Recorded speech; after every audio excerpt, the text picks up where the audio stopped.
बात में एक बच्चे को जाते हुए दिखाते हैं जो अपनी बीमार माँ के लिए दवाई लेने गया था। लेकिन खाली पेट भी दवाई क्या काम करती है। एक बासी रोटी को भी बिल्ली ले जाती है। रोटी की तलाश में वह मजदूरी करने लग जाता है, लेकिन छोटी उम्र में भी वह उससे नहीं हो पाती। लोगों की गाड़ियाँ साफ करने पर भी उसे पैसे नहीं मिलते जिनसे वह अपनी भूखी माँ के लिए रोटी खरीद पाए। वह रोटी की तलाश में किसी बड़े होटल में जाता है जहाँ वह रोटी चोरी करता है, लेकिन दरबान उसे पकड़कर पीटने लगते हैं। उसी होटल में एक सेठ मिलता है जो आगे चलकर उसका बॉस भी बनता है। उसे खाना देता है। बच्चा जिन्हें तुरंत लेकर अपनी माँ के पास जाता है, लेकिन तब तक बहुत देर हो जाती है।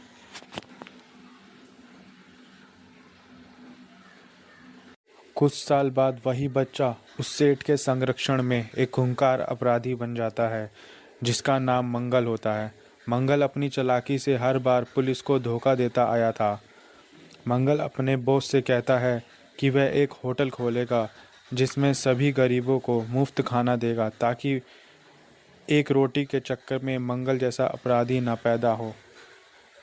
दूसरी तरफ हम देखते हैं मंगल की एक रोटी के चक्कर में एक पठान से लड़ाई हो जाती है। इनकी लड़ाई में मंगल के हाथों उस पठान का कत्ल हो जाता है, जहां सही समय पर मंगल को पुलिस पकड़ लेती है और कई अपराधों और कत्ल के इल्ज़ाम में उसे फांसी की सज़ा हो जाती है। मंगल को फांसी होने ही वाली थी कि सही समय पे उसके आदमी उसे भगा लेते हैं। इसी भागा दौड़ी में एक बहुत बड़ा एक्सीडेंट हो जाता है जहां पुलिस मंगल को मरा हुआ समझ लेती है। इत्तेफाक से मंगल उस एक्सीडेंट में बच जाता है और वहां से बचता हुआ वह एक ट्रेन पकड़ लेता है जहां उसकी मुलाकात एक व्यक्ति से होती है। यह व्यक्ति कौन है, इसका आगे चल के पता चलेगा। दूसरी तरफ मंगल का बॉस गुस्से में होता है और अपने आदमियों से कहता है मंगल इतनी आसानी से मर नहीं सकता, इसलिए वह अपने आदमियों को चारों तरफ फैला देता है ताकि वह जल्दी से मिल सके। वहीं मंगल पुलिस और बॉस से बचता हुआ बिना किसी मंजिल के आगे बढ़ता है, जहां एक नाचने वाली औरत पर लोग पत्थर मार रहे होते हैं, जहां मंगल किसी तरह लोगों से उसकी जान बचा लेता है। मंगल अपनी भूख मिटाने के लिए किसी ढाबे से खाने की चोरी करता है, लेकिन ढाबे की मालकिन, जिसका नाम बिजली है, वह उसे पकड़ लेती है। सुरक्षित जगह की तलाश में मंगल अंधे माता पिता के यहाँ शरण पा लेता है। वह लोग इसे अपने बेटे श्रवण का दोस्त समझ लेते हैं।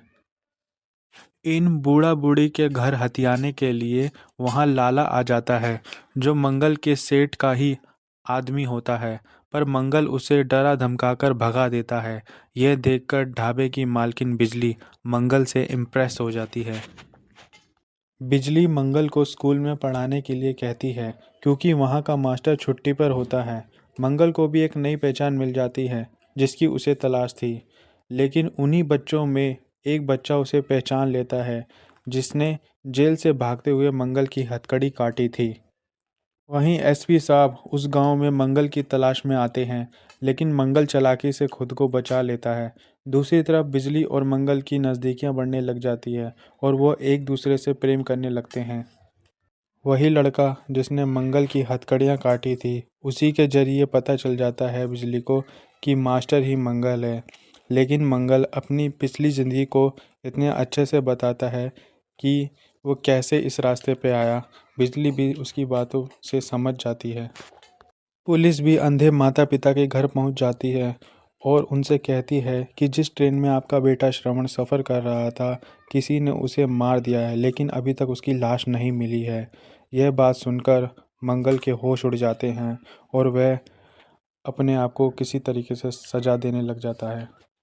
दूसरी तरफ लाला के घर पर मंगल का सेठ भी आ जाता है, जिसके मनोरंजन के लिए वही नाचने वाली औरत से ज़बरदस्ती नाच नचवाने लगते हैं। इत्तेफाक से वही नाचने वाली औरत लाला की बेटी ही होती है, जो नाचते समय लाला को उसके हाथ पर बर्थ मार्क दिख जाता है, जिससे वह अपनी बेटी को पहचान जाता है। कुछ समय पहले लाला की बेटी को मंगल ने लोगों से बचाया था, जिसके एवज में लाला बूढ़े माता पिता के घर के कागजात मंगल को सौंप देता है। और अपनी गलती के लिए माफ़ी मांगता है। इसके बाद मंगल अपने पश्चाताप के लिए श्रवण के माता पिता को चारों धामों की यात्रा करवाता है, जहां उसे श्रवण, जो कि जिंदा था, अपने अधकटे पैरों के साथ मिल जाता है। लेकिन मंगल की सेवा भाव देख वह उसे माफ़ कर देता है। मंगल श्रवण से पूछता है, तुमने मुझे इतनी आसानी से कैसे माफ़ कर दिया?